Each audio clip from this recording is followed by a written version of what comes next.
Alors, s'agissant de la problématique des 20 titres miniers qui sont présumés être ravis par le ministère des Mines, je tiens à vous dire que l'information qui a été donnée peut avoir un fondement, peut être vrai.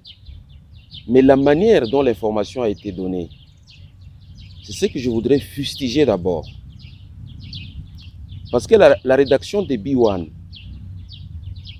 devait traiter cette information avec équilibre, avec impartialité. Mais qu'est-ce qu'on a constaté? On a constaté que l'information a été donnée et la rédaction l'a fait commenter par un ennemi de l'AMIBA, par quelqu'un qui a de la haine envers l'AMIBA. Et ça, c'est vraiment déplorable pour un média comme B1, qui est un média respectable dans la capitale, dans notre pays. Madame la ministre des Mines a fait son travail. Elle a agité la sonnette d'alarme pour que les entreprises minières qui sont soit en défaut de paiement, soit en retard de paiement, puissent s'acquitter. C'est tout à fait normal. Madame la ministre a fait son travail et je la salue en passant. Et cette sonnette d'alarme portait sur 375 permis miniers appartenant à plusieurs entreprises de notre pays. 375 titres miniers qui sont concernés. Et là-dedans, l'AMIBA n'a que 20 titres miniers. On ne comprend pas pourquoi on ne parle que l'AMIBA. On ne met en évidence que le cas de l'AMIBA. Mais moi, je vais vous dire pourquoi on met en évidence le cas de l'AMIBA. C'est parce que le chef de l'État a dit qu'il va relancer l'AMIBA. C'est ce qui énerve. C'est ce que les ennemis de l'AMIBA n'acceptent pas. Il y a trois choses. La première chose, c'est celle-ci. L'OCAMI est un service public de l'État. Comment voulez-vous que l'OCAMI puisse ravir 20 titres miniers à l'AMIBA pour 4 millions, alors que l'État lui-même doit à l'AMIBA 40 millions? Je suis juriste et je crois qu'il y a des juristes qui m'écoutent. Le droit des obligations, le droit tout court, a instauré la compensation comme un mode de paiement des dettes. Alors, comment voulez-vous que l'OCAMI puisse confisquer pour 4 millions des titres miniers alors que l'État lui-même a cette dette-là vis-à-vis de l'AMIBA? Et ici, je vous informe que l'AMIBA avait déjà écrit pour solliciter un moratoire en attendant que les 40 millions soient payés et que par compensation, l'on puisse, si vous voulez, régler ce problème-là. Ça, c'est un. Deux, comment voulez-vous qu'au moment où le chef de l'État a décidé de relancer l'AMIBA pour donner de l'emploi à la jeunesse, que à ce moment-là, les gens se mettent debout pour dire « Ah non, on va confisquer, on a confisqué les 20 titres miniers à l'AMIBA. » L'AMIBA a écrit, l'AMIBA a sollicité un moratoire et je vous informe que ces permis-là ne seront jamais confisqués à l'AMIBA. Voilà pour cette question, à moins qu'il y en ait une autre. Merci de la parole. J'ai deux questions. La première part de votre affirmation. Lorsque vous dites que ces permis ne seront jamais confisqués à l'AMIBA, c'est sur base de quel fondement? Est-ce que seulement parce que le chef de l'État a dit qu'il veut relancer l'AMIBA, ou au niveau de la société, vous avez aussi pris des dispositions? Excusez-moi pour ça. Ma deuxième question, c'est au niveau de la relance de la société. Le chef de l'État, lors de son passage ici à votre direction, a certes promis de relancer l'AMIBA et de donner l'emploi à la jeunesse. Vous l'avez répété tout à l'heure. Mais ce n'est pas la première promesse. Il avait déjà dit, lorsqu'il était de passage ici comme candidat président, son prédécesseur l'avait également dit. Qu'est-ce qui vous rassure que cette fois-ci, cela bonne? Je commence par la première question. L'AMIBA, je vous l'ai dit ici, a demandé, sollicité un moratoire. C'est une procédure. Et son moratoire est assorti de la compensation. Je vous ai dit ici que l'État congolais a une dette de l'AMIBA vis-à-vis de l'AMIBA qui s'élève, qui est certifiée par l'OGDEP et qui s'élève à 40 millions de dollars. Alors, que valent les 4 millions par rapport à 40 millions? C'est ça l'assurance qui fonde mon affirmation pour vous dire que ces permis ne seront pas arrachés. Il y aura un règlement. On va régler ce problème. En ce qui concerne la promesse du chef de l'État, le chef de l'État, c'est le chef de l'État. Vous dites chef de l'État. Il est le garant de la nation. Il veut mettre en pratique, je ne dirais pas le slogan, mais le mot d'ordre, le peuple d'abord. Et le peuple d'abord, c'est quoi? C'est le bonheur du peuple. Et en ce qui concerne le Kasaï oriental, l'AMIBA, c'est le fer de lance de l'économie nationale. Quand l'AMIBA tourne, toutes les affaires tournent. Quand l'AMIBA s'est arrêtée, vous avez vu combien de Est-Kassaïens ont quitté cette province pour aller chercher mieux ailleurs. Alors, le chef de l'État, en tant que chef de l'État, il a fait cette promesse et moi je vous dis que quelque chose va arriver incessamment, l'AMIBA va être relancée, il faut y croire, nous y croyons. Si vous n'y croyez pas, je ne sais pas pourquoi vous n'y croyez pas, mais moi j'y crois et avec moi l'ensemble de tout le personnel de l'AMIBA. Vous avez vu, quand le chef de l'État est arrivé, il y avait une bâche sur laquelle notre directeur général avait mis un slogan, un mot d'ordre, en disant avec Fachi, la relance de l'AMIBA est assurée. Et ça, c'est la foi de tout le monde. Et je vous appellerai, lorsqu'il y aura cet événement grandiose, lorsqu'il y aura l'argent pour l'AMIBA, pour la relance, je vous ferai venir et je vous prendrai à témoin. Merci. Aujourd'hui, lorsque vous parlez de la relance de la minière de Bakonga, vous évoquez cela tellement avec passion. Est-ce qu'aujourd'hui, comme d'aucuns le pensent, c'est le comité actuel de l'AMIBA qui a plongé la société dans sa situation actuelle? Vous pensez réellement que les choses pourront se relancer si jamais l'on arrivait à décaisser les 40 millions sur votre créance?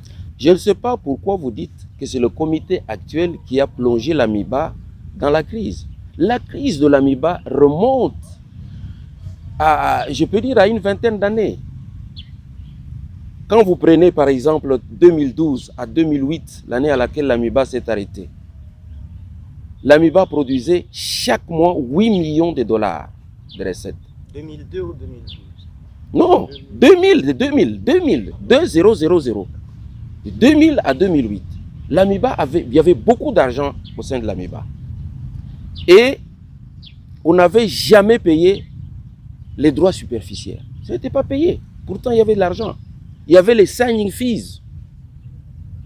Mais cet argent n'avait jamais servi à dégrever les différentes dettes de l'AMIBA. Et principalement, les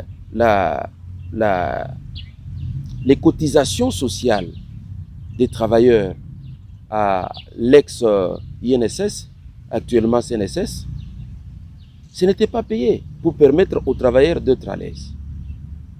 Et c'est avec cet argent, c'est pendant cette période que l'on devait penser à, si vous voulez, réinvestir dans l'outil de production. Parce que le problème de l'AMIBA, il ne se pose pas en termes d'épuisement des gisements.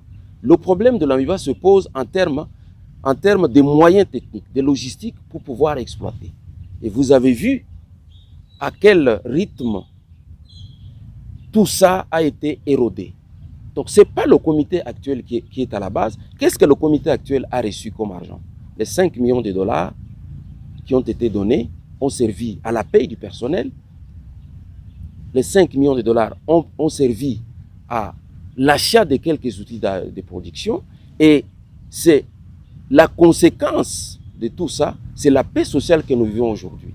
Si on peut payer les gens aujourd'hui, si il y a un temps soit peu la production dans nos mines, c'est parce que ce comité a travaillé. Alors, je ne suis pas d'accord avec vous, nous sommes en démocratie, vous êtes libre d'affirmer des choses, mais sachez qu'il ne faut pas verser dans les imputations dommageables. Il ne faut pas verser, vous êtes un grand journaliste, vous appartenez à un grand média, je ne vous menace pas, mais je vous dis que l'AMIBA peut aussi se réserver le droit de se plaindre quand il y a des imputations dommageables. Mais aujourd'hui, les lanceurs d'alerte, c'est parce que c'est d'eux qu'il s'agit notamment, que vous parlez, dont vous parlez justement pour dire que ce sont les ennemis de l'AMIBA, estiment que bien que vous parlez aujourd'hui de la relance, la production telle que vous l'évoquez aujourd'hui n'est pas à la hauteur de ce que représente exactement la minière des Bakwanga. Vous savez, je suis mal placé pour parler de la production. Ça, c'est la direction technique qui s'occupe de la production. Mais je vous dis, en tant qu'intellectuel, il y a des paramètres de production. Il y a des facteurs de production. Quels sont ces facteurs de production? Il y a d'abord l'homme. Et à ce niveau-là, je peux vous dire que le comité actuel a stabilisé l'AMIBA. La paix sociale qu'on connaît aujourd'hui, c'est grâce au travail effectué, c'est grâce au respect, à la considération de ce comité vis-à-vis du personnel qui lui fait confiance. Mais il y a aussi les moyens financiers. Si aujourd'hui l'AMIBA a les moyens financiers conséquents, mais la production va aller en fusée. Parce que le diamant, on le sort et on le vend. Le diamant ne pose pas de problème. Alors, lorsque vous affirmez ces choses-là, il faut avoir un peu de retenue. Parce que toute cette population vous écoute et vous regarde. Toute cette population qui croit que avec la relance de l'AMIBA, cette population va se retrouver en disant des choses comme ça. Vous véhiculez ce que je considère comme étant une enchère. Vous êtes en train de monter une enchère anti-kassaïenne. Et c'est extrêmement dangereux. Hein, que vous soyez devant les Kassaïens et puis que vous puissiez parler des choses qui empêchent son bonheur. Vous voyez, ce n'est pas bon. Mais aujourd'hui, il y a notamment par exemple la ZADO Oui. qui estime que le retrait des permis d'exploitation aujourd'hui est la conséquence du maintien d'une équipe, selon, je répète bien les termes de la ZADO avec Jean-Claude Katende, et la conséquence, n'est-ce pas, de cette équipe maintenue qui, selon cette association de droits de l'homme, est impliquée dans la faillite de l'AMIBA. Je vous ai dit que nous sommes en démocratie. La ZADO n'a qu'à penser ce que la ZADO pense. Mais le problème de l'AMIBA, pour le comprendre, il faut être à l'AMIBA. Si je vous parle des années où l'AMIBA avait beaucoup d'argent et que rien n'avait été fait, c'est parce que je suis à l'AMIBA, c'est parce que j'étais à l'AMIBA. Alors, je ne sais pas en fonction de quoi la ZADO fait ces affirmations-là. Je sais que la ZADO est un faiseur d'opinion et que la ZADO est libre de faire ses opinions, mais est-ce que la ZADO peut venir raconter ça aux travailleurs? Moi, j'invite la ZADO à venir déclarer ces choses-là devant le personnel. Moi, ma question, je reviens au titre minier. Ma question, c'est que si dans un délai raisonnable, vous n'avez toujours pas réussi à d'abord recouvrer ces titres miniers, si je dois utiliser cette expression, et surtout à utiliser ces carrés miniers, ne craignez-vous pas que le gouvernement ne revienne à la charge pour vous les ravir définitivement? L'AMIBA appartient à qui? l'AMIBA appartient à l'État congolais à 80%. Alors, quand vous dites le gouvernement est en train de travailler pour redresser l'AMIBA. L'État ne peut pas faire une chose et son contraire. Donc, cette supposition que vous faites, c'est une supposition qui n'arriverait pas. Parce que c'est le gouvernement qui se bat pour que la population ou le peuple congolais puisse renouer avec son pouvoir d'achat. Et ce pouvoir d'achat, renouer avec ce pouvoir d'achat, passe par l'emploi. Et c'est pour cela que vous avez entendu le chef de l'État dire, ou que vous l'avez vu faire de la relance de l'AMIBA son cheval de bataille. C'est parce qu'il est conscient qu'en donnant du travail aux gens, on améliore leurs conditions sociales, on améliore leur pouvoir d'achat. Alors, moi, je ne m'inscris pas dans cette hypothèse. Je reste confiant, je suis dans la foi. Quand je dis je, c'est-à-dire avec tous les autres membres du personnel qui croient et qui espèrent fermement. Vous avez vu quand le chef est arrivé, vous avez entendu des cris partout. Toutes les revendications populaires, c'était dans ce sens-là, pour redresser l'AMIBA. Mais je ne sais pas pourquoi les gens reviennent toujours en arrière pour douter. Je ne sais pas, peut-être parce que tous les gouvernements, les anciens gouvernements qui se sont succédés, n'ont jamais pris en considération la province du Kasaï oriental. Sur le plan de développement, vous pouvez avoir raison, mais Fachi, c'est Fachi. Fachi béton, c'est Fachi béton. Et il ne faut pas comparer, parce que comparaison n'est pas raison. Bon, Muchiluba, tu dis, Toambila, Bana Beitu, Badibatulonda Boani. Lumulu di Bambani, Mbanyenga, Mikanda, ya myaba, makumyabidi. Ili bubanji bwa miba, busanga nyibwa, lumwalo, ndufwanyikisha kudi bene lukuna ba miba. Chivo chenze kanchini. Ministre wetu wa min Mamusamba Kalambai. Uvo mufunjila kumpanyi yonsu ya munda mwaditungu. Ivo ni mabanza. Adiatangila bwalo wabu, bwani isanga na kufutanyi ifuta. Hakumvo bwalo wabu. Kumpanyi wetu uvo mufunda mukanda, mulomba chiholu.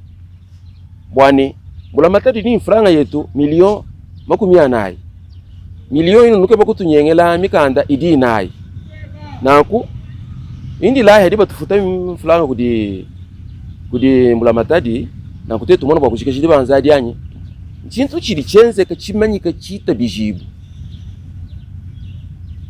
No kimbo walubo kwamba bwani wo miba wafu bimanyi.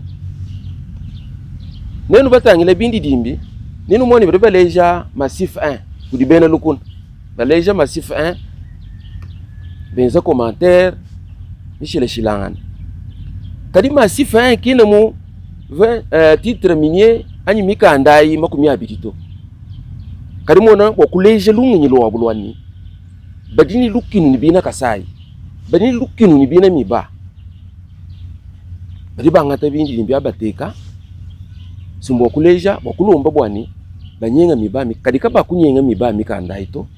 Walu mfumu waditunga udujinga bwani miba abangulula bwani bana betu babitenda baheta mulimo wa kwenzi.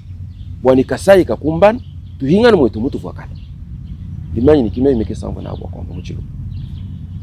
Wakumba cha kujiji kwa papa kudibang badibamba bwani jinyenga bujama permis minya papa mbienze kananga nanga wa balomboji bajikumuto kwa mibachu kondo chitu chinu kwa kimo muto bolu chikondo chivoni mibani mfalanga mihito buni tumanyi chikondo achi miba uvoni chilwe bigani chiffre d'affaires muni franga di miba uhita kuchidimu ivufika mu million luka mani makumi asatu kubangela kuchidimu cha binu bibidi to ne kuchidimu cha binu bibidi mwanda mukulu chiri miba muvo kuimana fulanga yivoko kadi balombo di bakala kaba bafuta mabanza auto kama ni mokombe ndi banza ya komite uti kumpindie auto komite uti kumpindie buye mwikali makutabu ina chikondo achi kato mwakala tukenga to boluma kesa di mu het nyewo kafuta ku CNSS bwani bene mudi mu baheta moy bwani ba pensionnaire baheta moy karibu bibwenda buti kuchi bobimbo aba bavubu mujila kumpanyi mabanzao folanga mikala ku yakufuta kadiko bafuta to